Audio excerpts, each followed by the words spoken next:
नमस्कार मित्रों, कैसे हैं आप। तो एसएससी जेई 2025 को टारगेट करते हुए अपन फ्लूइड मैकेनिक्स की बात कर रहे थे। पिछले लेक्चर में अपन टरबाइन पढ़ चुके थे। आज अपन को पढ़ना है पंप। ठीक है।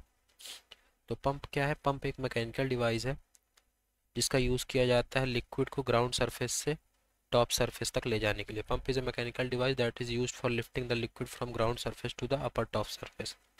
पंप जो है वो लिक्विड की प्रेशर एनर्जी को बढ़ा देता है। Pump increases the pressure energy of the liquid. ठीक। पंप क्योंकि हायर स्पीड पे वर्क करता है इसलिए जो इसमें हाई शियर स्ट्रेस और फ्रिक्शन लॉस देखने को मिलते हैं। इसकी वजह से pump operates at higher speed therefore result in high shear stress and friction losses. Pump जो है मैकेनिकल एनर्जी को हाइड्रोलिक एनर्जी में कन्वर्ट करता है। ठीक। अब पंप से कुछ क्लासिफिकेशन देख लेते हैं। पंप दो तरह के होते हैं। पहला रोटोडायनेमिक पंप और दूसरा positive displacement pump. Rotodynamic pump तीन तरह के होते हैं: centrifugal pump, axial flow pump और propeller pump. Centrifugal pump, axial flow pump और propeller pump. Positive displacement pump दो तरह के होते हैं: रेसिप्रोकेटिंग पंप और रोटरी पंप। ठीक है। और फिर रेसिप्रोकेटिंग पंप के बाकी क्लासिफिकेशंस। तो जनरली ये कभी कभी एमसीक्यू में ये चीज़ें पूछ ली जाती है कि रोटोडायनेमिक पंप कितने तरह के होते हैं, या कि ऐसा पूछ लेगा कि सेंट्रीफ्यूगल पंप किस पंप का क्लासिफिकेशन है। ठीक है। तो अपन आगे देखें तो रोटोडायनेमिक पंप क्या है। रोटोडायनेमिक पंप में जो फ्लूइड को एनर्जी सप्लाई की जाती है वो by rotating the blades. Blades को रोटेट करके फ्लूइड को एनर्जी सप्लाई की जाती है। जैसे ये मान लो ब्लेड लगा है तो इसको रोटेट करेंगे तो इससे फ्लूइड को एनर्जी सप्लाई की जाती है। The energy supply to the fluid by rotating blades in rotodynamic pump. जैसे नाम में है रोटो, तो बाय रोटेटिंग द ब्लेड्स। फिर है positive displacement pump. Positive displacement pump में जो एनर्जी सप्लाई की जाती है by the movement of the boundary of control volume. By the movement of the boundary of control volume, जैसे नाम में है पॉजिटिव डिस्प्लेसमेंट। ठीक है। तो energy supply to the fluid by the movement of the boundary of control volume, ये देखिए ये DDA JEE 2023 में आया हुआ भी है। ठीक है। अब अपन बात करते हैं सेंट्रीफ्यूगल पंप की। सेंट्रीफ्यूगल पंप किसका पार्ट था? सेंट्रीफ्यूगल पंप पार्ट था रोटोडायनेमिक पंप का। तो बात करते हैं अपन सेंट्रीफ्यूगल पंप की। सेंट्रीफ्यूगल पंप को कॉमनली यूज़ किया जाता है for pumping water, solvents, organic oils, acids, bases, या कि कोई भी थिन लिक्विड्स इंडस्ट्रियल और एग्रीकल्चर, या कि जो डोमेस्टिक एप्लीकेशन में जो भी थिन लिक्विड्स यूज़ किए जाते हैं उसको पंप करने के लिए सेंट्रीफ्यूगल पंप का यूज़ किया जाता है। ठीक है। सेंट्रीफ्यूगल पंप यूज़ किया जाता है for high discharge, high speed और लो हेड के लिए। ठीक है। तो ये ध्यान रखना है, ये जनरली पूछता है कि सेंट्रीफ्यूगल पंप जनरली यूज़ किया जाता है हाई डिस्चार्ज, हाई स्पीड और लो हेड के लिए। It is use for high discharge, high speed और लो हेड के लिए। जो सेंट्रीफ्यूगल पंप में जो प्रिंसिपल जिस प्रिंसिपल पे सेंट्रीफ्यूगल पंप वर्क करता है वो है forced vortex flow. The principle of centrifugal pump is based on forced vortex flow. ठीक है। Centrifugal pump act as reversed of inward radial flow reaction turbine. जो inward radial flow reaction turbine act करता है उसके reverse पे centrifugal pump act करता है। Centrifugal pump act as a reversed of inverted radial flow reaction turbine. ठीक है। इसकी जो सेंट्रीफ्यूगल पंप की एफिशिएंसी वो होती है 75 to 88% होती है। ठीक है। तो ये अपने को मेजर ध्यान रखना है, ये ध्यान रखना है और ये चीज़ ध्यान रखना है। ठीक है। अब सेंट्रीफ्यूगल पंप के मेन पार्ट देख लेते हैं। मेन पार्ट है सेंट्रीफ्यूगल पंप का इम्पेलर, केसिंग, सक्शन पाइप और डिलीवरी पाइप। ठीक है। सेंट्रीफ्यूगल पंप के मेन पार्ट क्या क्या हैं? इम्पेलर है, केसिंग है, suction pipe with food ball and strainer और डिलीवरी पाइप। ठीक है। ये सेंट्रीफ्यूगल पंप का लेआउट है। इसमें ये रहा इम्पेलर, ये रहा केसिंग, ये रहा डिलीवरी बॉल, ये रहा suction pipe with food ball and strainer. ठीक है। तो क्या क्या पार्ट हो गया? इम्पेलर हो गया, केसिंग हो गया, सक्शन पाइप हो गया with food ball and strainer, और हो गया डिलीवरी बॉल मतलब डिलीवरी पाइप। ये है सेंट्रीफ्यूगल पंप के पार्ट। ठीक है। अब टाइप ऑफ केसिंग देखें तो केसिंग तीन तरह की होती है। Volute casing, vortex casing and casing with guide vane. Volute casing जो होती है विदाउट गाइड वेन्स होती है। Volute casing without guide vanes result in the formation of eddies, जिसकी वजह से लॉसेस होते हैं एंड एफिशिएंसी रिड्यूस होती है। इसकी जो एफिशिएंसी है वो 60% तक होती है। Volute casing without guide vanes which result in the formation of eddies, ये अपने को ध्यान रखना है। Volute casing without guide vanes result in the formation of eddies, जिसकी वजह से लॉसेस ऑकर होते हैं और एफिशिएंसी रिड्यूस होती है, जो कि 60% तक होती है इसमें। ओह शिट, एफिशिएंसी इसमें 60% तक होती है। ओके फिर अपन देखते हैं vortex casing. Vortex casing is a casing जिसमें सर्कुलर चैम्बर प्रोवाइड किया जाता है between casing and the impeller impeller. ठीक है, वॉर्टेक्स केसिंग वो ऐसी केसिंग है जिसमें केसिंग और इम्पेलर के बीच एक सर्कुलर चैम्बर प्रोवाइड किया जाता है। वॉर्टेक्स केसिंग हेल्पफुल होता है to increase pump efficiency and by reducing eddies formation. ठीक है, तो volute casing without guide vanes eddies का फॉर्मेशन करता था, जिसकी वजह से एफिशिएंसी रिड्यूस होती थी। और जो वॉर्टेक्स केसिंग होती है वो पंप की एफिशिएंसी को बढ़ाता है बाय रिड्यूसिंग एडीज फॉर्मेशन। ठीक है, तो ये अपने को ये डिफरेंस ध्यान रखना है वॉल्यूट केसिंग और वॉर्टेक्स केसिंग में। फिर अपन देखते हैं casing with guide veins. Casing with guide veins को अपन डिफ्यूजिंग टाइप केसिंग के नाम से भी जानते हैं। It is also known as diffusing type casing. इसका जो फंक्शन होता है is to convert the kinetic energy into pressure energy. ठीक है, केसिंग विद गाइड वेन्स का जो फंक्शन होता है to convert kinetic energy into pressure energy, जिसकी वजह से ये लार्ज हेड प्रोड्यूस करता है। It is use for high head and multi staging. Multi staging अपन आगे देखेंगे अभी। इसका यूज़ किया जाता है हाई हेड के लिए और मल्टी स्टेजिंग के लिए। इसकी जो एफिशिएंसी होती है वो हाईएस्ट होती है। तो सबसे ज़्यादा एफिशिएंसी होती है केसिंग विद गाइड वेन्स की, फिर उसके बाद वॉर्टेक्स केसिंग की, फिर सबसे कम एफिशिएंसी होती है वॉल्यूट केसिंग की। ठीक है, तो यहाँ पे है सबसे high efficiency casing with guide veins, फिर वॉर्टेक्स केसिंग, फिर वॉल्यूट केसिंग विदाउट गाइड वेन्स की। ठीक है, अब अपन देखते हैं सेंट्रीफ्यूगल पंप का क्लासिफिकेशन। सबसे पहले वर्किंग हेड के बेसिस पे सेंट्रीफ्यूगल पंप का क्लासिफिकेशन देखते हैं।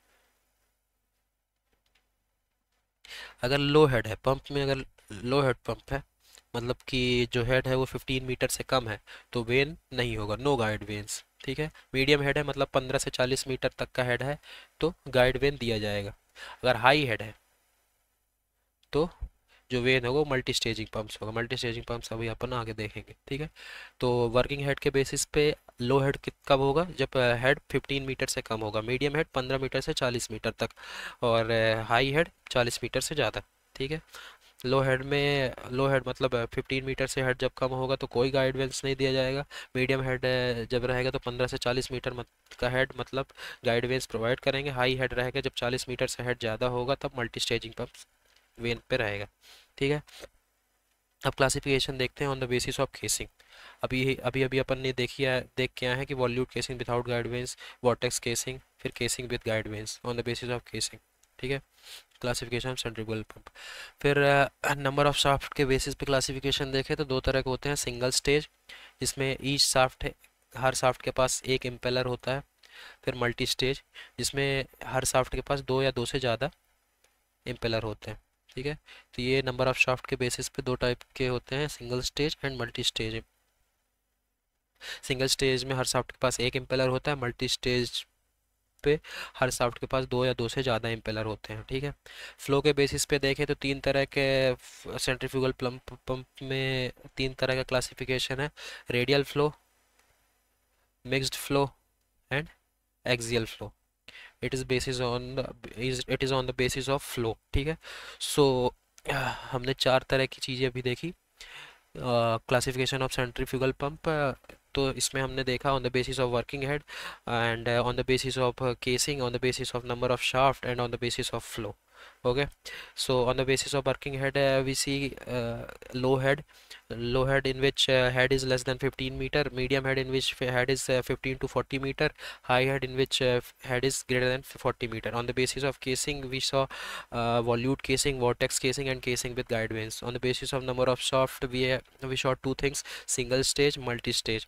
In single stage, each shaft has one impeller. In multi stage, each shaft has two or more than two impeller. Okay, and on the basis of flow, we saw three things: radial flow, axial flow, and mixed flow. Okay, now we have to go to on the basis of specific speed, classification of centrifugal pump on the basis of specific speed. ठीक है, तो type of pump देखें तो अगर slow speed radial flow pump है तो specific speed होगी 10 to 30 RPM। ठीक है, मीडियम स्पीड रेडियल फ्लो है तो specific speed 30 to 50 RPM। I think ये MKS यूनिट पे है, जैसे कि अपन ने टरबाइन में भी स्पेसिफिक स्पीड कल देखी थी। ठीक है, हाई स्पीड रेडियल फ्लो है तो स्पेसिफिक स्पीड 50 to 80 RPM होगा। ठीक है, तो इस slow speed, medium speed, high speed, slow, medium, high speed, 10 to 80, 10 to 30 RPM, 30 to 50 RPM and 50 to 80 RPM, ये स्पेसिफिक स्पीड होगा। फिर मिक्स्ड फ्लो और एक्सियल फ्लो में ये तीनों रेडियल फ्लो के हैं, ये फिर मिक्स्ड फ्लो का, ये एक्सियल फ्लो का। रेडियल फ्लो में slow speed, medium speed and high speed, 10 to 80 RPM पे डिवाइड स्पेसिफिक स्पीड। ठीक है, फिर मिक्स्ड फ्लो मतलब मिक्स्ड फ्लो या कि स्क्रू टाइप भी बोल सकते हैं इसको, इसकी स्पेसिफिक स्पीड होगी 80 to 160 RPM। ठीक है, और एक्सियल फ्लो जिसको प्रोपेलर टाइप भी बोल सकते हैं वो 160 to 500 RPM तक होगा। ठीक है, तो radial flow 10 to 80 RPM, mixed flow 80 to 160 RPM and axial flow 160 to, wait a second, axial flow क्या होगा 160 to 500 RPM। ठीक है, तो ये था क्लासिफिकेशन, 5 तरह के क्लासिफिकेशन हुए सेंट्रीफ्यूगल पंप के। ठीक है, अब कुछ डेफिनेशंस अपन देख लेते हैं। जियोडेटिक हेड या कि स्टैटिक हेड, ये क्या होता है? जियोडेटिक या कि स्टैटिक हेड, ये इसको टोटल हेड भी बोल सकते हैं। ठीक है, तो जियोडेटिक हेड या कि स्टैटिक हेड होता है sum of suction head plus delivery head. ठीक है, तो सक्शन हेड क्या होता है? सक्शन हेड एक टर्म है जिसको यूज़ किया जाता है, it is use to describe the liquid pressure at the pump suction in terms of height of liquid column. ठीक है, लिक्विड प्रेशर को लिक्विड कॉलम के हाइट के बेसिस पे डिस्क्राइब करने के लिए जो टर्म यूज़ किया जाता है उसको सक्शन हेड का नाम दिया गया उसको। फिर डिलीवरी हेड क्या है? डिलीवरी हेड वर्टिकल डिस्टेंस है between the central line of pump and the water surface in the tank to which water is delivered. ठीक, तो डिलीवरी हेड क्या है? The vertical distance between the central line of the pump and the water surface in the tank to which water is delivered.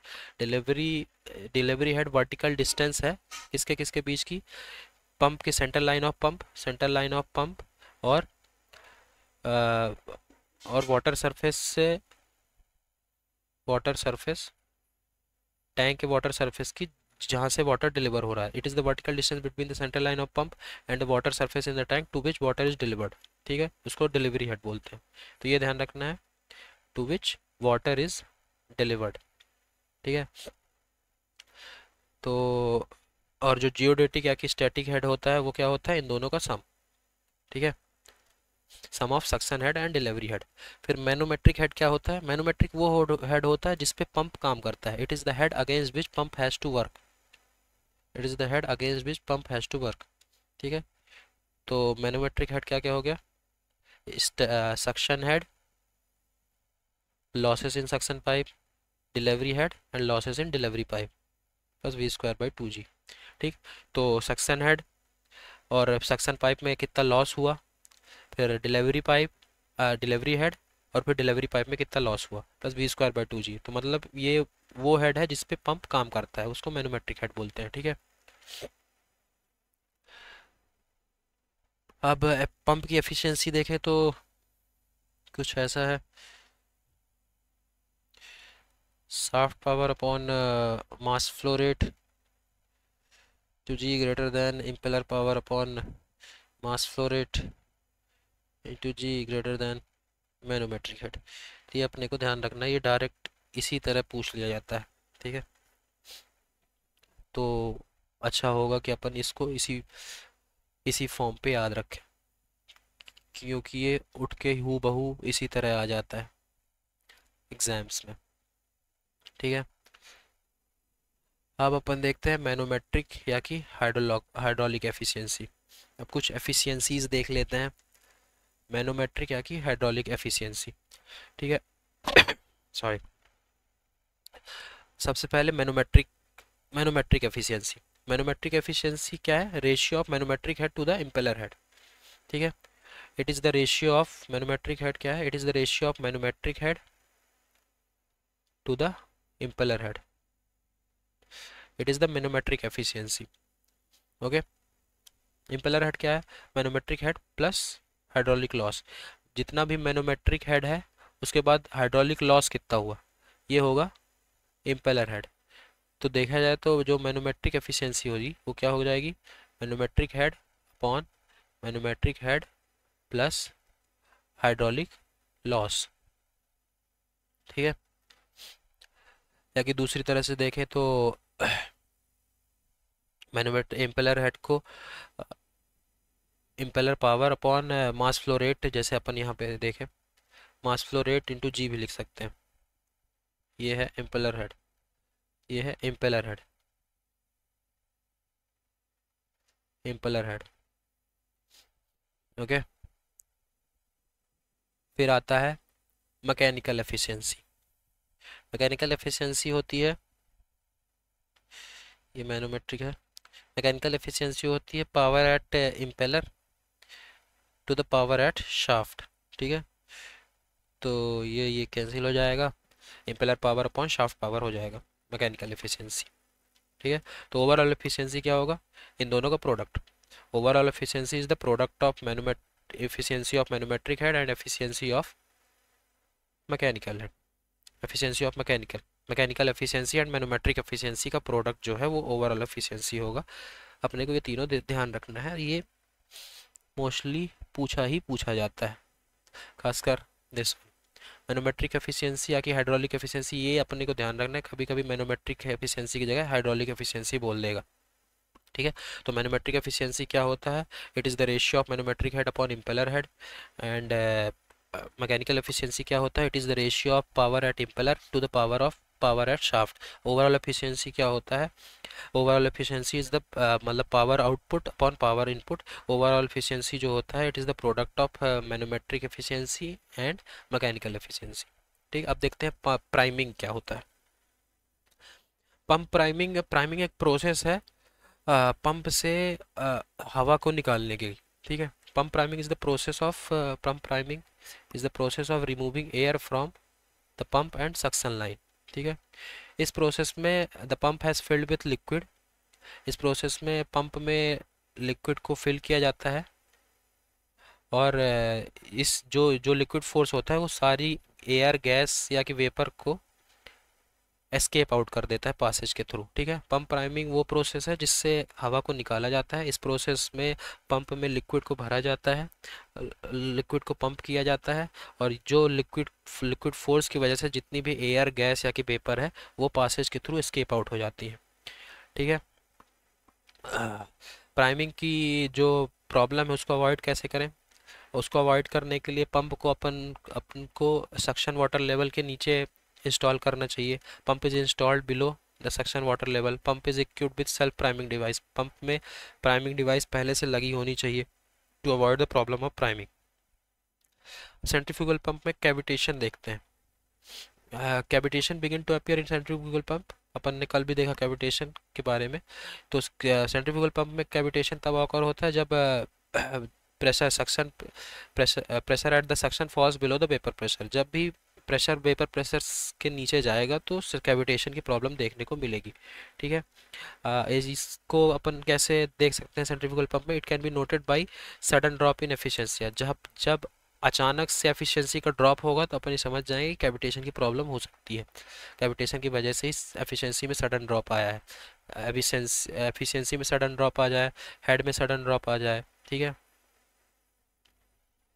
And power requirement अचानक से ज़्यादा वो हो जाए, बढ़ जाए। फिर efficiency, head and power requirement. Cavitation begins to appear in the centrifugal pump when the pressure suction falls below the vapour pressure. ये अपन ने देखा कि जब प्रेशर वेपर प्रेशर से नीचे चला जाता है तब कैविटेशन की प्रॉब्लम देखने को मिलती है। इसको अपन नोट करेंगे by it can be noted by sudden drop of efficiency, head and power requirement, ठीक है। एफिशिएंसी में सडन ड्रॉप आ जाए, हेड में सडन ड्रॉप आ जाए और पावर रिक्वायरमेंट सडन ड्रॉप आ जाए तो अपन ये मानेंगे कि कहीं ना कहीं कैविटेशन की भी प्रॉब्लम हो सकती है। फिर ये थॉमस कैविटेशन फैक्टर कल भी अपन ने देखा था, हालांकि इतना इंपॉर्टेंट है नहीं थॉमस कैविटेशन फैक्टर, फिर भी इसको एक बार अपन देख लेंगे। ये है H atmospheric pressure, total suction head, vapour pressure, net positive suction head. अब ये अपन जो बोले थे कि आगे देखेंगे मल्टी स्टेजिंग क्या होती है? Multi staging of centrifugal pump. Multi staging pump वो होते हैं इनमें एक यूनिक एबिलिटी होती है टू प्रोड्यूस हाई प्रेशर, ठीक है। Multi staging pumps have unique ability to produce high pressures. इसमें जो फ्लो रेंज होता है वो always remain constant for a given rate per minute, ठीक है। Flow range always remains constant. अगर पंप सीरीज में है, पंप को सीरीज में लगाया जाता है to increase water head, pump को पैरेलल में लगाया जाता है टू इंक्रीज डिस्चार्ज, ठीक है। मल्टी स्टेजिंग पंप में अगर पंप सीरीज में है तो अपन पंप सीरीज में लगाएंगे to increase the water head, total head equal to N into H M. Pump को पैरेलल में लगाएंगे to increase discharge, Q total N into, ठीक है। तो अपन ध्यान रखेंगे सीरीज में लगेगा टू इंक्रीज हेड और पैरेलल में लगेगा टू इंक्रीज डिस्चार्ज, ठीक है। मल्टी स्टेजिंग पंप ऐसे पंप है जिनकी एक यूनिक एबिलिटी होती है टू प्रोड्यूस हायर प्रेशर, ठीक है। फिर है minimum speed for starting the centrifugal pump. Centrifugal pump को स्टार्ट करने के लिए मिनिमम स्पीड कितनी चाहिए, ठीक है। अगर pressure if the pressure rise in the impeller is more than और equal to magnetic head the centrifugal pump will start delivering water. अगर प्रेशर राइज इम्पेलर में प्रेशर राइज मोर देन और equal to manometric head होता है तब जाके pump water delivering start करेगा। If the pressure rise in the impeller is more than और equal to manometric head then pump will start delivering the water, otherwise pump will not discharge any water, ठीक है। अगर impeller pressure rise impeller में less than है manometric head के तब pump कोई water discharge नहीं करेगा, नो वाटर डिस्चार्ज, ठीक है। तो impeller pressure in impeller should have to greater और इक्वल टू मैनोमेट्रिक हेड, ठीक है, to discharge water to start delivering water, ठीक है। तो मिनिमम स्पीड दी गई है 120 डी टू एन, ये तो अपने को याद रखना है। इसका एक और फॉर्मूला होता है वो भी अपन ध्यान रखेंगे, ठीक है। इसका क्या एक फॉर्मूला होता है? इसका होता है N minimum is equal to 60 under root 2 GHM। मतलब ये चीज़ें डायरेक्ट याद रखनी है कि क्योंकि ये डायरेक्ट ही आ जाती हैं तो अपन वहाँ से डिराइव करते बैठे इससे अच्छा इस चीज़ को डायरेक्ट ही याद रखें। Under root dt² minus d1² d2² minus d1², ठीक है। यहाँ पे गंदगी है तो यहाँ पे मैं लिख देता हूँ N minimum is equal to 60 under root 2GHM upon pi under root d2² minus d1², ठीक है। तो अपने को ये भी याद रखना है 120 d2 into manometric efficiency VW2 upon pi d2² minus d1²। और अपने को ये भी याद रखना है क्योंकि इन दोनों में से कोई भी चीज़ डायरेक्ट MCQ के फॉर्म पे आ जाएगी, डायरेक्ट फार्मूला ही आ जाता है 60 under root 2GHM upon pi d2² minus d1²। फिर है मैक्सिमम सक्शन लिफ्ट और सक्शन हेड। ये क्या होता है इसकी बात करते हैं। मैक्सिमम सक्शन लिफ्ट और suction head. The suction head in pumping system is the vertical dimension measured between the surface of the suction tank and the axis of pump. ठीक है, पंपिंग सिस्टम में जो सक्शन हेड होता है वो होता है वर्टिकल डायमेंशन जो कि मेजर की जाती है between the surface of the suction tank and the axis of pump. It is the vertical dimension which is measured between the surface of suction tank. Let's say this is the surface of suction tank and this is axis of pump. So this vertical distance is suction head. अपन ने section head पीछे भी देखा कि it is the term which is use to represent the vertical dimension of vertical dimension measured between surface and axis of the pump. ठीक है, फिर अगर थ्योरेटिकली बात करें तो जो मैक्सिमम सक्शन लिफ्ट पॉसिबल होता है सी लेवल पे वो होता है 10.3 मीटर ऑफ वाटर, लेकिन एक्चुअल में सक्शन लिफ्ट जो है वो रिड्यूस होकर 4.5 मीटर ऑफ वाटर हो जाता है कुछ फैक्टर्स की वजह से. So theoretically the maximum suction lift possible at the sea level is the atmospheric head जो कि 10.3 मीटर ऑफ वाटर होता है. बट एक्चुअल में जो सक्शन लिफ्ट होता है वो रिड्यूस होकर 4.5 मीटर ऑफ वाटर तक रह जाता है ड्यू टू सेवरल फैक्टर्स. ठीक है, जो पंप है वो कभी भी वेपर प्रेशर से नीचे, pump can not produce a pressure below the vapour pressure of the liquid क्योंकि कैविटेशन की प्रॉब्लम हो जाएगी. ठीक है, the pump is not always installed at the sea level. Head loss is due to friction and fittings, और जो head loss होता है अपन जानते हैं कि ड्यू टू फ्रिक्शन और फिटिंग्स की वजह से हेड लॉस देखने को मिलता है. अब बात करते हैं नेट पॉजिटिव सक्शन हेड की. ठीक है, NPSH, net positive suction head. Net positive suction head क्या है? It is the total head जो कि जिसकी ज़रूरत पड़ती है to make the liquid flow through suction pipe to the pump impeller. मतलब कि it is the total head required to make the liquid flow through the suction pipe to the pump impeller. Liquid को suction pipe से pump impeller तक पहुंचाने के लिए जो total head की ज़रूरत होती है उसको बोलते हैं net positive suction head. Sorry. ठीक है, तो नेट पॉजिटिव सक्शन हेड क्या होता है? Absolute pressure head at inlet minus vapour pressure head plus velocity head. तो net positive suction head is absolute pressure head at inlet minus vapour pressure plus velocity head. ठीक है, तो cavitation को avoid करने के लिए जितना net positive suction head available है वो रिक्वायर से हमेशा ज़्यादा होना चाहिए. ठीक है, to avoid cavitation net positive suction head available should always greater than net positive suction head required. ठीक है, and net positive suction head is always greater than 0 to avoid cavitation. In order to avoid cavitation and to lift the water, net positive suction head is always greater than 0. जो suction pipe का dia होता है वो हमेशा delivery pipe के dia से ज़्यादा होना चाहिए to reduce the velocity of given discharge to increase the static head. ठीक है,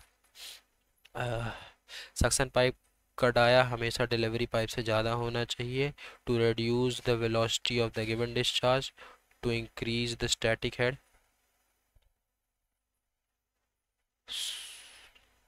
it is so that NPSH should be maximum. ठीक है, तो सक्शन पाइप का डाया डिलीवरी पाइप से ज़्यादा होना चाहिए to reduce velocity of the given discharge and to increase static head जिससे net positive suction head maximum हो सके. ठीक है, अब कुछ मॉडल रिलेशनशिप हैं, ये अपन ने टरबाइन में भी देखे हैं. इसका यूज़ किया जाता है कभी कभी कंपेयर करने के लिए जब मॉडल और प्रोटोटाइप को कंपेयर करने की ज़रूरत पड़ती है. तो H upon N square D square Q upon N D cube P upon N cube D five, ये तीनों वहाँ पे भी थे. फिर specific speed N S equal to N root Q H power 3/4. ठीक है, ये डायमेंशनल पैरामीटर्स हैं, अब जिनकी डायमेंशंस होती हैं ये डायमेंशन लेस पैरामीटर है. ठीक है, तो यहाँ पे अपन देखेंगे कि एन की जगह ये ओमेगा आ गया है. ठीक, तो मेजरली अपने को ये ध्यान रखना है N root Q upon H power 3/4 और कुछ ये मॉडल ध्यान रखना है. ठीक है, ये models and root Q h⁻3/4। ठीक है, ये थे model relations. Dimensionless specific speed एक नोट है, डायमेंशनलेस स्पेसिफिक स्पीड को शेप नंबर बोलते हैं। Dimensionless specific speed is called shape number. ठीक है, अब अपन बात करते हैं रेसिप्रोकेटिंग पंप की। ठीक, रेसिप्रोकेटिंग पंप। रेसिप्रोकेटिंग पंप किसका पार्ट था? क्लासिफिकेशन में अपन देखें तो रेसिप्रोकेटिंग पंप जो था वो पॉजिटिव डिस्प्लेसमेंट पंप का पार्ट था। ठीक है, रोटोडायनेमिक पंप का पार्ट था सेंट्रीफ्यूगल पंप, रेसिप्रोकेटिंग पंप जो पार्ट था वो पॉजिटिव डिस्प्लेसमेंट पंप का पार्ट था। ठीक है, अब देखते हैं reciprocating pump. Here is the reciprocating pump.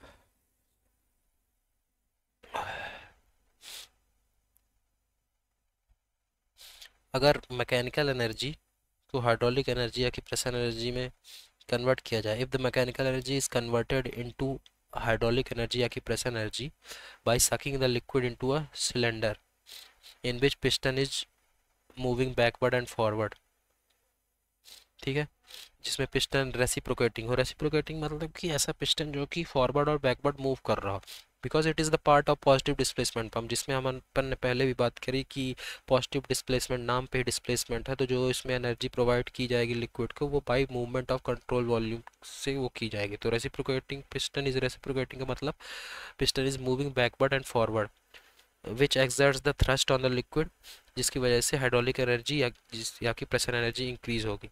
ऐसे पंप को रेसिप्रोकेटिंग पंप बोलते हैं। ठीक है, फिर देखते हैं कि अगर मैकेनिकल एनर्जी को हाइड्रोलिक एनर्जी में कन्वर्ट किया जाए by sucking the liquid into a cylinder in जिसमें piston in which piston is reciprocating, जिसमें पिस्टन रेसिप्रोकेटिंग है मतलब moving backward and forward, which exert thrust on the liquid and increases hydraulic energy, जो कि liquid पे thrust exert करे जिसकी वजह से हाइड्रोलिक एनर्जी या कि प्रेशर एनर्जी इंक्रीज हो।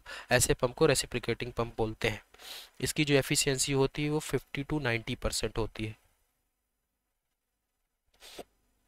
ठीक है, ये वहाँ यूज़ किया जाता है जहाँ precise amount of fluid deliver करने की ज़रूरत होती है। It is use where a precise amount of fluid is required to be delivered. ठीक है, also where the delivery pressure is higher than the then can be achieved with other types of fluid, या कि वहाँ भी जहाँ पे जो delivery pressure high delivery pressure required हो। ठीक है, तो ये रेसिप्रोकेटिंग पंप को ऐसी जगह यूज़ किया जाता है जहाँ पे हमको प्रिसाइजली ये अमाउंट ऑफ फ्लूइड को डिलीवर करने की ज़रूरत होती है। ठीक है, इसको these are low speed pump and suitable for high head low discharge and low viscous fluid like pure water. ठीक है, इसको जनरली यूज़ किया जाता है हाई हेड के लिए, लो discharge and low viscous fluid देखिए लो स्पीड। इसके टोटल अपोजिट सेंट्रीफ्यूगल पंप था जिसको यूज़ किया जाता है हाई डिस्चार्ज हाई स्पीड और लो हेड के लिए, और इसको यूज़ किया जाता है high head low discharge and low viscous fluid like pure water. Pure water की तरह जैसे लो विस्कस फ्लूइड होता है उस पर रेसिप्रोकेटिंग पंप का यूज़ किया जाता है।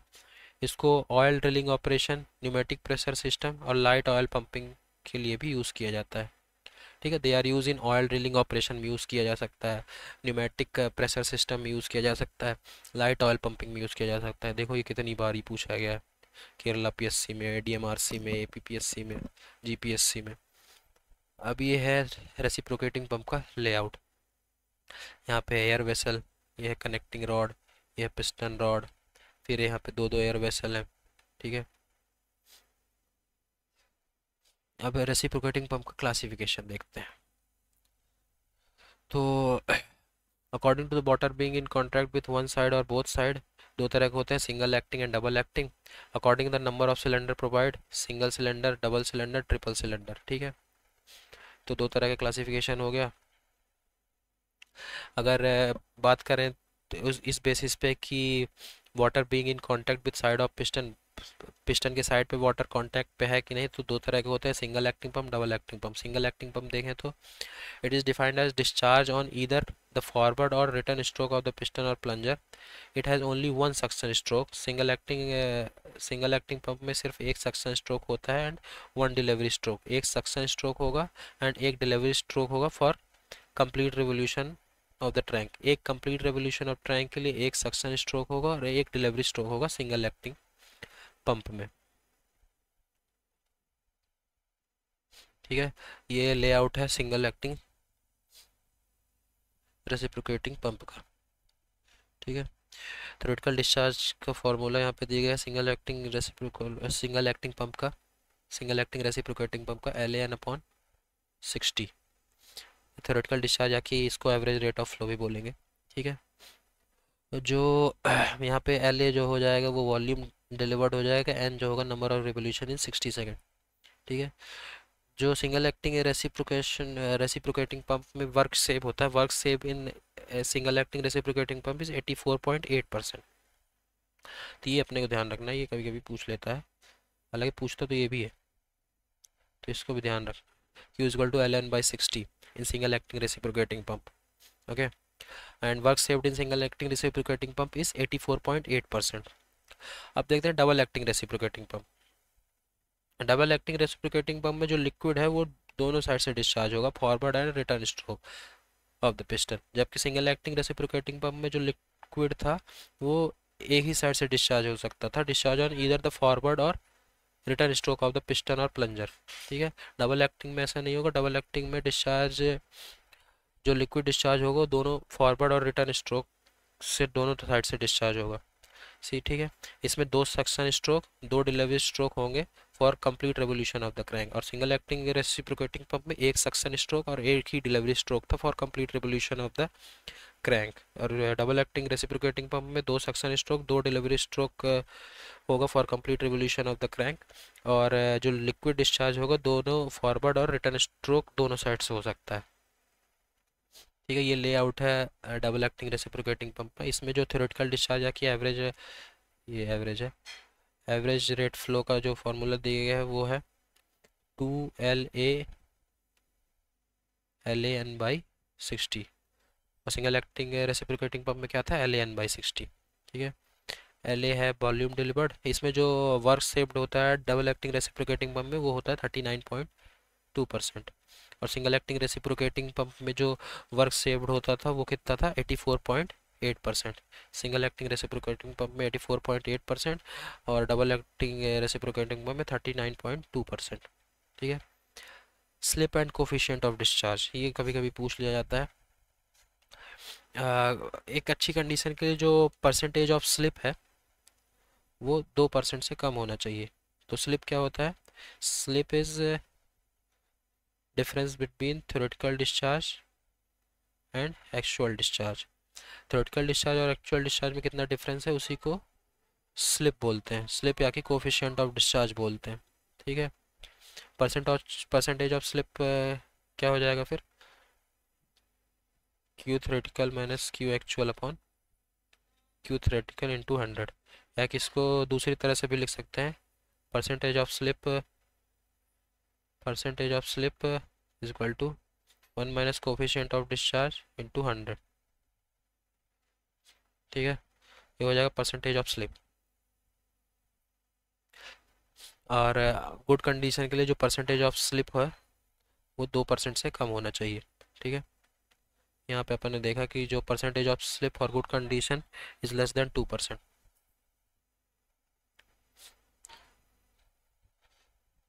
रेसिप्रोकेटिंग पंप को यूनिफॉर्म बनाने के लिए हाई रेट पर मिनट पे ऑपरेट करें, कंटिन्यूस बनाने के लिए डबल एक्टिंग रेसिप्रोकेटिंग पंप का यूज़ करें। ठीक है, for reciprocating pump to make uniform use operate it at high RPM and to make it continuous use double acting reciprocating pump. ठीक है, for reciprocating pump to make continuous use double acting reciprocating pump and to make uniform operate it at high RPM। ठीक है, ये तो था reciprocating pump जो कि positive displacement pump का पार्ट था।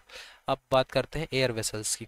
ठीक है, तो एयर वेसल्स क्या होते हैं, एयर वेसल्स होते हैं they are fitted to the suction pipe and delivery pipe close to the cylinder of the pump. Air vessels को लगाया जाता है सक्शन पाइप और डिलीवरी पाइप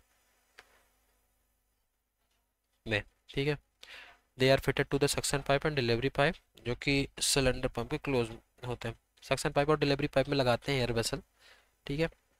एयर वेसल्स को यूज़ किया जाता है to get continuous supply, uniform rate से कंटिन्यूस सप्लाई मिले, पावर सेव करने के लिए, to save the power required to drive the pump, acceleration और फ्रिक्शन हेड जो है तो उसको रिड्यूस करने के लिए। ठीक है।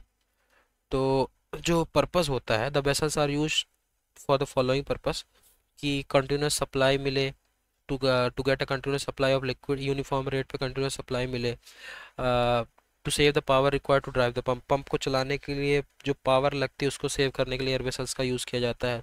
एक्सेलरेशन ऑफ फ्रिक्शन हेड को, एक्सेलरेशन ऑफ फ्रिक्शन हेड भी रिड्यूस हो जाता है, जिसकी वजह से वर्क जो है वो भी रिड्यूस हो जाता है।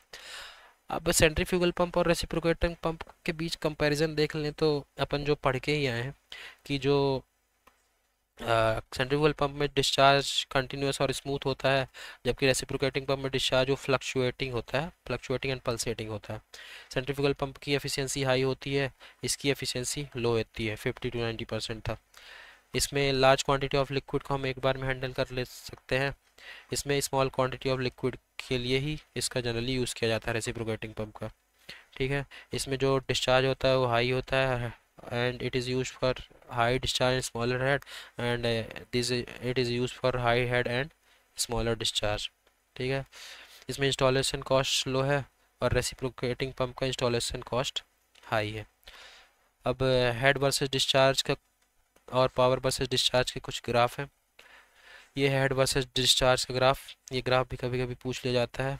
तो इसमें एक्स एक्सिस में डिस्चार्ज होगा, वाई एक्सिस में हेड, ये फॉरवर्ड कर्व वेन है, ये रेडियल, ये बैकवर्ड। इसको अपन ऐसे याद रखेंगे कि, ऐसे याद रख सकते हैं कि ये फॉरवर्ड साइड है तो फॉरवर्ड कर्व वेन, ये बैकवर्ड साइड नीचे वाले को बैकवर्ड ध्यान रखें, ट्रिक है ऐसा जिस तरह भी आपको ध्यान रखना हो। और बीच वाला radial when, forward curve when, radial when, backward when. इसी तरह पावर पार्ट से डिस्चार्ज में एक्स एक्सिस में डिस्चार्ज होगा, वाई एक्सिस में पावर, वहाँ पे एक्स एक्सिस में डिस्चार्ज था, वाई एक्सिस में हेड। पावर वर्सेस डिस्चार्ज में एक्स एक्सिस में डिस्चार्ज, वाई एक्सिस में पावर। फिर से यही, ऊपर वाला पावर फॉरवर्ड कर्व वेन, नीचे वाला बैकवर्ड कर्व वेन, और बीच वाला रेडियल वेन। ठीक है। इसमें बस ये है कि जो ग्राफ होगा वो कर्व के फॉर्म पे होगा, और इसमें जो हेड वर्सेस डिस्चार्ज में है जो ग्राफ होगा वो स्ट्रेट लाइन के फॉर्म पे होगा। ठीक है, स्ट्रेट लाइन। सो यहाँ पे अपना पंप कंप्लीट होता है। तो अब नेक्स्ट लेक्चर में अपन फ्लूइड मैकेनिक्स के किसी और चैप्टर की बात करेंगे। तो यहाँ पे अपना पंप कंप्लीट, ठीक है, टरबाइन और पंप अपना कंप्लीट हो चुका है। So thank you so much.